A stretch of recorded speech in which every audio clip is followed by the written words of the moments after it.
Kwa nini mwanadamu anajaribiwa? Sababu ni nyingi sana za mtu kujaribiwa, na hizo sababu nitataja baadhi ya sababu ambazo zitakuja haraka haraka kichwani. Katika sababu za mtu kupitia katika majaribu, sisi kama Wakristo, na taongea pia upande wa wale ambao sio Wakristo. Katika sababu za sisi kupita katika majaribu, sababu ya kwanza ni kuimarisha na kukomaza imani ya Mkristo. Yaani sababu hakuna imani bila majaribu. Hakuna imani bila majaribu. Yaani ni system ya Mungu. Ni aina ya utendaji kazi ya Mungu. Kwamba Mungu anapokuita anakamilisha imani yako kwa jaribu. Lazima akupitishe kwanza katika jaribu, ili kwamba aone kama utasimama. Na chukua mfano kwa dhahabu haraka haraka. Ili dhahabu iwe safi, lazima ipondwe pondwe, ipitishwe kwenye moto mpaka dhahabu itakati iondoe uchafu wote. Kwa hiyo kule kupondwa pondwa ndio kupitishwa katika majaribu. Chukua mfano wa baba yetu Ibrahim, ambaye ni baba yetu wa imani. Kwa Ibrahim kudhibitishiwa na kuitwa baba wa imani, alipitishwa katika majaribu. Mungu alijaribu imani la Ibrahim. Lilijaribiwa kwa kiasi kikubwa sana. Alipewa ahadi ya Mungu atakuwa baba wa mataifa akiwa na miaka 75, lakini aliamini Mungu na alikuja kupata mtoto wake wa kwanza ambaye ni Isaka na miaka 100. Ina maana alipewa ahadi, na ahadi ilichukua muda wa miaka 25 ili kuja kutimia. Nafikiri angekuwa wewe usinge unaona, si hilo tu, baada ya yeye kupata mtoto tena Mungu anakuja kumwambia mtoto huyu nenda kanichinjie. Kwa hiyo ni jaribu kubwa, ni majaribu mazito ambayo baba Ibrahimu alipitia, lakini kupitia hayo majaribu Mungu akasema, kwa kweli Ibrahimu unanipenda. Kwa hiyo Mungu akadhibitisha imani la Ibrahimu baada ya kumpitisha kwenye majaribu. Na sisi pia kama Wakristo wa leo, Mungu ni yule yule. Kitabu cha Waebrania 13 mstari wa 8 inasema Yesu Kristo ni yeye yule jana leo na hata milele. Kwa hiyo lazima pia tupitishwe katika mkondo huo huo wa kujaribiwa, ili tusiwe Wakristo wa mdomo tu. Ona katika hivi vita vilivyokuja hapa vya M23, wengi wa watu waliotabiri kwenye vyumba vya maombi kwamba Mungu amesema tusikimbie, wao tena ndio walikuwa wa kwanza kwenda Burundi na kwenda wapi, Ubwari. Wao tena, mimi mwenyewe najua mmoja hivi, yaani naongea hapa najua mmoja, na hayuko mbali ya hapa kwangu, ni hapo juu kidogo. Alitabiri akasema Mungu amesema tusikimbie hivi vita, Mungu amesema tusikimbie. Kusikia M23 imekuwa makobola, yeye akapita wa kwanza na mabegi anaenda Ubwari. Sasa nikasema, sasa mama, wewe ulitabiri Mungu alisema tusikimbie, sasa tena mbona unakimbia wa kwanza? Unaona kukosa imani, maneno mengi lakini imani hakuna. Alishindwa kuona Mungu, akasema da hao M23 isena telesa mbele alisema. Hebu naomba sasa ufungue kitabu cha Yakobo 1:2 hadi 4. Yakobo 1:2. Ya kitabu cha Yakobo sura yake ya kwanza mstari wa 2 hadi wa 4. Ndio. Ndugu zangu, tuhesabu kwamba ni furaha tupu tunapoangukia katika majaribu mbalimbali, nikifahamu ya kuwa kujaribiwa kwa imani yetu unaleta saburi, na iwe na kazi kamilifu, mpate kuwa wakamilifu, ili tupate kuwa wakamilifu na watimilifu bila kupungukiwa na neno. Okay. Kwa hiyo unaona kazi kubwa ya imani, ya jaribu kwenye imani ni kulidhibitisha, ni kulikomaza. Majaribu, yani majaribu ni mtaji kwetu. Mkristo ambaye hajaribiwi, huyo yuko katika mikono ya shetani, huyo sio Mkristo. Kila Mkristo lazima apite katika majaribu magumu, mazito, ya ajabu. Na wote waliofanya kazi na Mungu katika maendeleo ya nyakati, wote walipitia majaribu. Niambie nani ambaye hakujaribiwa? Kila mtu alipitia majaribu, tena majaribu mazito kulingana na imani lake. Na baada ya hizo jaribu Mungu akamwinua. Chukua mfano wa Ayubu. Ayubu alipitia majaribu mazito makubwa ya ajabu, lakini Mungu akaja akamwinua. Nisiende mbali sana, wacha nichukue sababu ya pili. Sababu ya pili ya sisi kujaribiwa ni kujifunza kutegemea Mungu. Sababu katika majaribu unafika wakati baba yako hawezi kukusaidia, mama yako hawezi kukusaidia, mjomba hawezi kukusaidia, mchungaji hawezi kukusaidia. Una msaada mmoja tu, ni Mungu. Hebu ufikiria hii M23 kisa ilikuja. Nani angekusaidia nani? Hakuna. Kila mtu kila mtu analia, kila mtu anapenda ajiokoe mwenyewe. So majaribu yanatufunza kujua kutegemea Mungu, kujua ya kwamba kweli tegemeo ni moja tu. Hebu fungua kwanza kitabu cha Mhubiri, kujua ya kwamba kweli tegemeo ni moja, ni Mungu peke yake. Na Mungu unapofika mwisho, wewe mwanadamu unapambana na akili zako, unafika mwisho, ni yapo sasa na yeye anaingia kazi. Ndio maana majaribu ni muhimu sana, sababu mtu ambaye hajajaribiwa wakati mwingine ni mjanja sana na ana mdomo mrefu sana, ila subiri kidogo apite katika jaribu nzuri nzuri. Hapana jaribu la kuombwa chumvi. Unakuja kuombwa chumvi na jirani anasema, wewe jirani uko na jaribu kabisa mpaka kuja kuniomba mimi chumvi. Hiyo ni jaribu kuombwa chumvi. Subiri. Subiri upite kwenye jaribu. Tumeona wengi sana ambao wamekuja na vifua juu, mimi ni Mkristo nimeokoka, akipitishwa kwenye jaribu kidogo tu, miguu juu, na mtu anaacha kila kitu. Majaribu si ndio yanakamilisha Mkristo? Majaribu ndo mtaji wetu. Majaribu, unajua sisi hivi hatuogofi na mtu. Sisi huwezi kututisha sababu unatabiri, unahubiri, sababu sisi tunatazama msimamo wako majaribu yanapofika. Unapoingia katika wakati ule wa kujaribiwa, wakati kama Ayubu, unakaa hivi tu. Unasikia boom, watoto wamekufa. Unakaa hivi tu. Unasikia boom, mnyama wamekufa. Unakaa hivi tu, unasikia boom, unageuka maskini kwa sekunde moja. Wewe ambao ulikuwa tajiri mkubwa, unageuka maskini kwa sekunde moja. Unajaribiwa. Na Ayubu aliiba cha nani? Hakuna. Alitukana nani Ayubu? Hakuna. Mungu mwenyewe tu kafanya mkutano na shetani, wakaja kumjaribu jamaa. Lakini kwa sababu alibaki na msimamo, vyote alivyovipoteza alivirudishwa maradufu. Kwa hiyo majaribu yanatufunza kujua kumtegemea Mungu. Mhubiri 7:14. Mhubiri 7:14. Ndio. Nasoma. Ndio. Siku ya kufanikiwa, siku ya kufanikiwa ufurahi, na siku ya mabaya ufikiri. Mungu ameifanya hiyo moja kwenda sambamba na hiyo ya pili, ili wanadamu asipate kulijua neno lolote litakalofuata baada yake. Mambo hayo yote nimeyaona mimi katika siku ya ubatizo. Hebu simamia hata hapo. Mungu ndo anafanya hayo, na kwa taarifa yako majaribu ni mpango wako. Kwa hiyo Mungu ana organize mambo yawe hivyo ili kwamba tujue kumtegemea yeye. Mwanadamu ndio Biblia inasema ya kwamba alaaniwa antegemea nani? Mwanadamu. Kwa hiyo majaribu yanakuja ili tujue kumtegemea Mungu. Hebu fungua kitabu cha Ayubu. Yes, kitabu cha Ayubu sura ya kwanza mstari wa 21 hadi 23. Majaribu jambo lingine yanakuja ili tupate somo. Sura ya kwanza mstari wa 21 hadi 23. Mstari wa 21 hadi 23. Yes. Inasema hapo kuna 21 hadi 22. Soma tu. Yes, haina shida. Akasema, mimi nilitoka tumboni mwa mama yangu. Ayubu anasema nilitoka tumboni mwa mama yangu niko uchi. Nami nitarudi huko uchi vile vile. Bwana alinitoa na Bwana amenitwaa. Voilà. Ayubu servu imekuwa lafi. Endelea kumalizia. Katika majaribu yote niliyopitia mimi Ayubu hakufanya dhambi wala hakumwadhia Mungu kwa ubaya au upumbavu. Majaribu yanakuja ili tupate somo, tujifunze, tuelewe. Amen. Tujue ya kwamba kumbe hili nalo linaweza likafikia mtu katika maisha yake. Usifikiri maisha Ukristo tu ni lele mama. Ukristo sio kula tu ugali kila siku. Ukristo sio mambo mazuri kila siku. Kuna siku gari lako litaharibika. Kuna siku mtoto ataumwa. Kuna siku utapitia katika jaribu. Na Mkristo ambaye hapitie majaribu, huyo hakomai. Fungua Ayubu 3:11. Mkristo ambaye hapitie majaribu, huyo hawezi akakomai. Hawezi. Hana bidii. Sababu majaribu yanakuja ili kutusaidia, kutubidisha.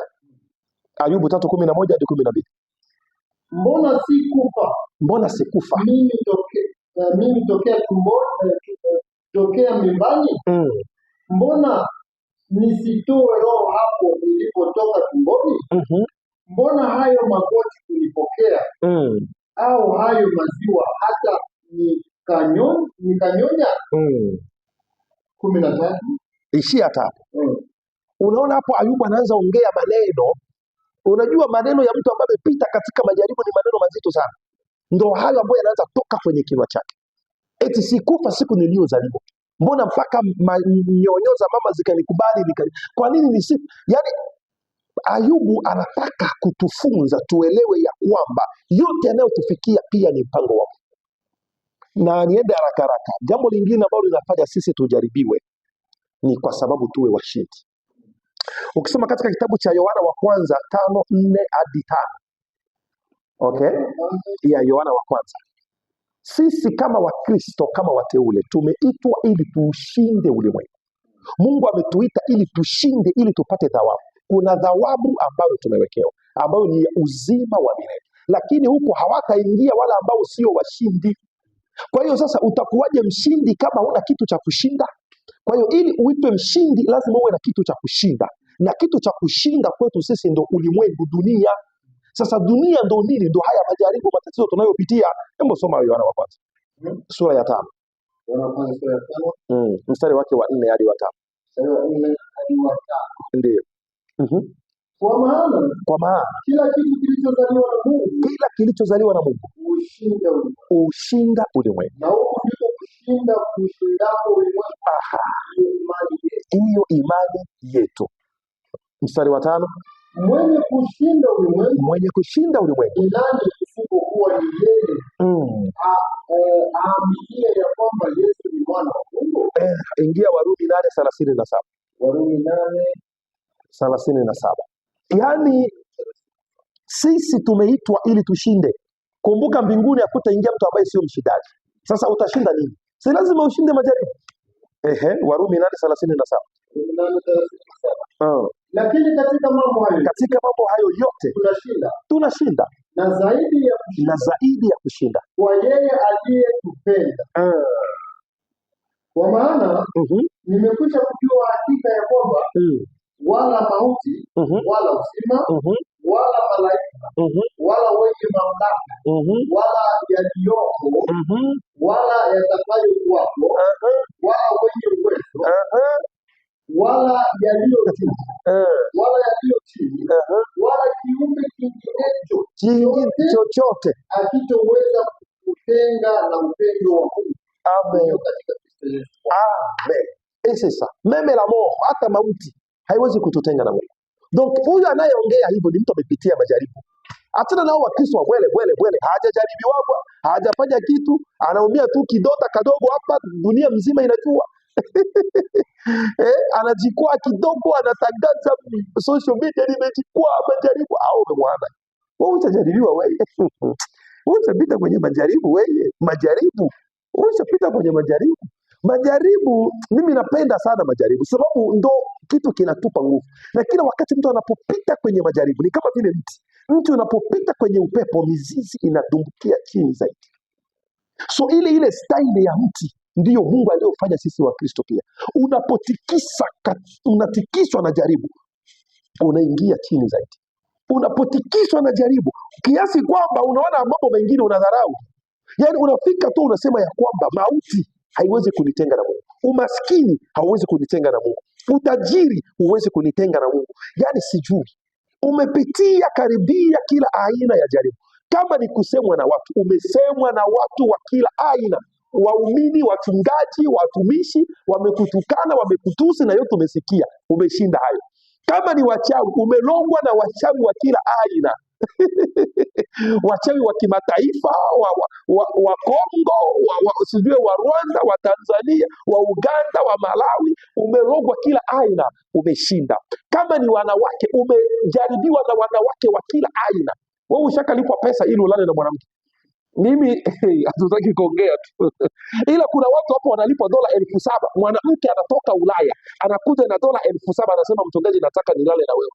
$7,000 hii, na tukimaliza kulala mimi narudia tena Marekani. Anakufuata kwa ajili ya hiyo tu na $7,000 mkononi.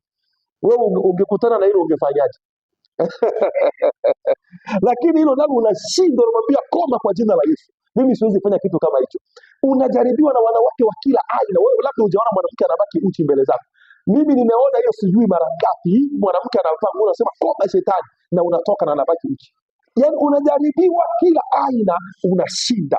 unaitwa mchawi, unaitwa Freemasoni, unashinda.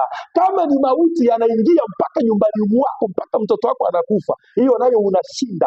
Kama ni wewe mwenyewe, ajali zote umeshapitia, ajali za maji, ajali za barabarani, ajali za pikipiki, ajali za gari, ajali za boti, umeshinda. Hata Mungu atakosaje kukuaminia? Si hata Mungu mwenyewe atasema no, huyu Peti wacha nimuinue sababu sasa huyu ana mizizi. Kwa hiyo kifupi, unajua ukiniambia mambo ya majaribu, mimi mambo mengi yanakuja kichwani, sababu tumepitia mengi sana ambayo hatutakage kushuhudia na uwaga tuyashuhudie, iwe tu sehemu ya maisha yetu. Magonjwa hayo, magonjwa ya kwako wewe, ya watoto wana. Yaani huyu mtoto wangu Jonathan ugonjwa ambao haujulikani mpaka leo, wazungu waliandika kichwa kujua ni ugonjwa gani. Mtu wote anageuka kama ni jiwe. Mshako ni ugonjwa. Mwili inageuka kama vile jiwe. Mpaka wazungu wanatoka Marekani wanasema, wanafanya kichwa, wanasema we never see like this. Lakini kwa neema ya Mungu akapona mpaka leo ni mzima. Kwa hiyo kifupi, majaribu inatupa ushindi. Majaribu inatupa somo, majaribu yanaimarisha imani yetu. Na Mkristo yeyote ambaye amepitia majaribu ya kila aina, mwisho wake anabaki ni mtu mwenye msimamo mkubwa. Msione Mungu anainua watu hivi bure. Watu wanapitia katika mambo mengi sana, makubwa, mazito. Ndio maana sasa unaona Mungu anafika hatua anakuinua kimataifa, watu wanakujua duniani kote. Wao unafikiri ni mzaa, kumbe amepitia mengi mazito huyo mtu. Kwa hiyo ndugu zangu, ni kuimarisha tu kwamba unapopita katika jaribu, jua ya kwamba Mungu ana jambo kubwa anataka afanye na wewe. Sababu most of time unapopita katika jaribu nzito na ukilishinda, mbeleni kuna zawadi kubwa sana. Kifupi ni hivyo tu, wacha niishie hapo. Basi kuna swali lingine hapo. Kuna watu wengine wao si wa Kristo.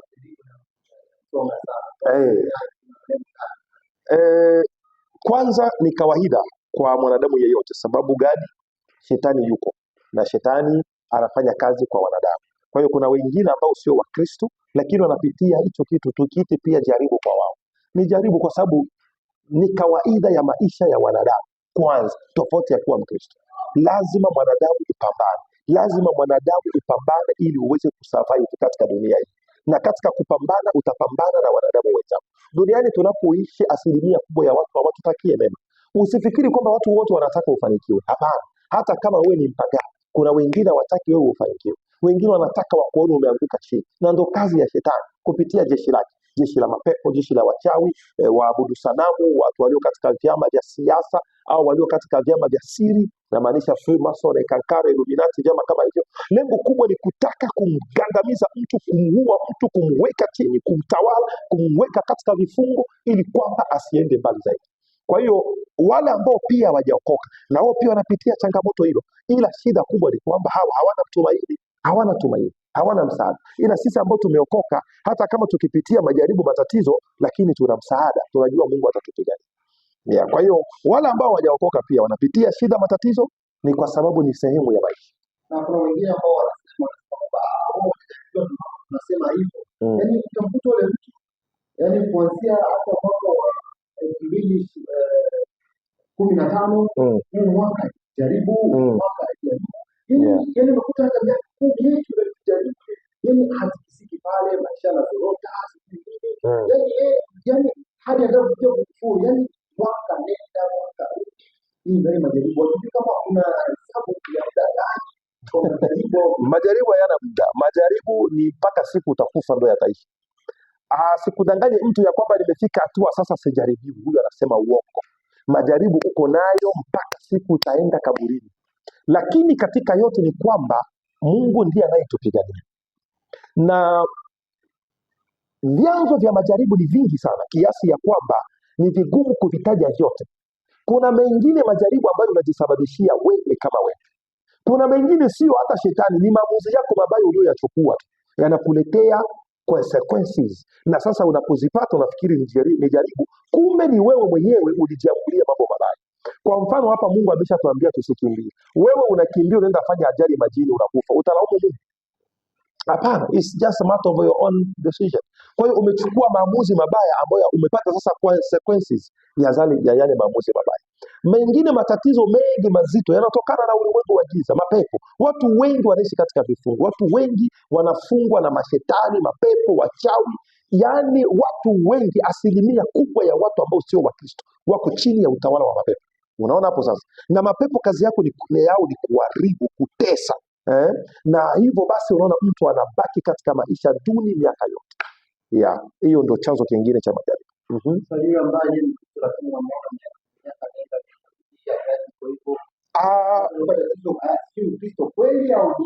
No, ni vigumu kusema si Mkristo kweli au la, sababu anayejua Mkristo kabisa au la ni Mungu mwenyewe. Lakini kuwa na majaribu mengi sio sababu ya kusema ya kwamba si Mkristo. Hapana, unaweza ukawe ni Mkristo kabisa na majaribu yakawe mengi, hata msururu wa miaka 5-6. Ila ninalojua mimi ni kwamba Mungu atakutetea na utatoka katika hayo majaribu, sababu katika rekodi ya watu waliojaribiwa ambao ni Wakristo kweli, Mungu aliwatetea na wakatoka katika majaribu na wakafanikiwa. Kwa hiyo pia uwezo ukawe Mkristo tu wa shida, tabu, shida, tabu, shida, tabu, shida, tabu. Hapana. Hapana. Shida, tabu zitakuwa, lakini pia utakuwa na raha. Mungu hawezi kukunyima yote, akunyime ugali, akunyime na mboga. Hapana. Mungu sio hiyo. Historia pia tujifunze kupitia kwa wenzetu. Sisi tumechukua mfano wa Ayubu. Ayubu alipitia shida, lakini finally alirecover vyote ambavyo alipoteza, alivipata. Nimechukua mfano wa Ibrahimu. Ibrahimu alipitia shida, lakini mwisho wake akarudisha vyote alivyovipoteza. Kwa hiyo wote katika Biblia ambao walipitia majaribu, shida na tabu, mwisho wake tena Mungu aliwakumbuka. Tuchukue mfano wa ndugu Branham. Ndugu Branham alipitia shida, lakini finally alirecover. Unaona hapo? Na wengine wengi, watu wengi sana. Hata mimi mwenyewe nilipitia shida kubwa nyingi sana, lakini finally ninaendelea kurecover. Unajua maisha tena yako kama yalivyokuwa zamani. Hapana, kidogo Mungu anaendelea kutusaidia. Unapata haka, unapata kale, unanunua dagaa, unasema asante Mungu. Kwa hiyo kadiri ninavyojua mimi ni kwamba mtu wa Mungu utapitia majaribu mpaka pale utakapokufa, lakini Mungu atakutetea katika mambo yote.